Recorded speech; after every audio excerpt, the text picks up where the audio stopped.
আব্দুল আওয়াল মিন্টু মতো যারা আছেন, আপনাদের মতো যারা আছেন, যারা হচ্ছেন এলিট ব্রিড, আপনারা কোন মুখে আমাদেরকে ব্লাডি সিটিজেন বলে কোন মুখে আবার হচ্ছে গরিবদের কাছে ভোট চাইতে যাবেন?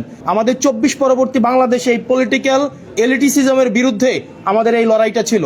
সুতরাং আব্দুল আওয়াল মিন্টুদের মতো যারা বিদেশে টাকা পাচার করে, যারা বিদেশে থাকে এবং যারা হচ্ছে মেনটেইন করে, অর্থাৎ আওয়ামী লীগের সাথে আত্মীয়তা করে, বিভিন্ন বিজনেস করে, স্বরাষ্ট্র মন্ত্রণালয়ে নিজের এই পরিবারের বিভিন্ন বিজনেস টিকায় রাখে, শেখ রাহানার সাথে যারা বিজনেস করে, এই তাদের পলিটিক্যাল এলিটিসিজম যখন মারাইতে আসবে, আমাদের এই সিভিলিয়ানদেরকে যখন বলবে আমরা হচ্ছি ব্লাডি সিটিজেন, সেটা হচ্ছে প্রত্যেকটা নাগরিককে, প্রত্যেকটা যারা ভোটার রয়েছে তাদের প্রত্যেকের মানহানি করে। এবং সেটির জন্য আমরা কমিশনের দৃষ্টি আকর্ষণ করেছি যে কমিশন যেন তাকে ওয়ার্নিং দেয় এবং এই ধরনের আচরণের জন্য পুনরাবৃত্তি না ঘটে। এবং আব্দুল আওয়াল মিন্টু মতো যারা আছেন, আপনাদের মতো যারা আছেন, যারা হচ্ছেন এলিট ব্রিড, আপনারা কোন মুখে আমাদেরকে ব্লাডি সিটিজেন বলে কোন মুখে আবার হচ্ছে গরিবদের কাছে ভোট চাইতে যাবেন? আপনারা নির্বাচনের আগে ইস্ত্রি করা পাঞ্জাবি আর বড় টুপি পরে একদম ইরি খেতে নেমে যান।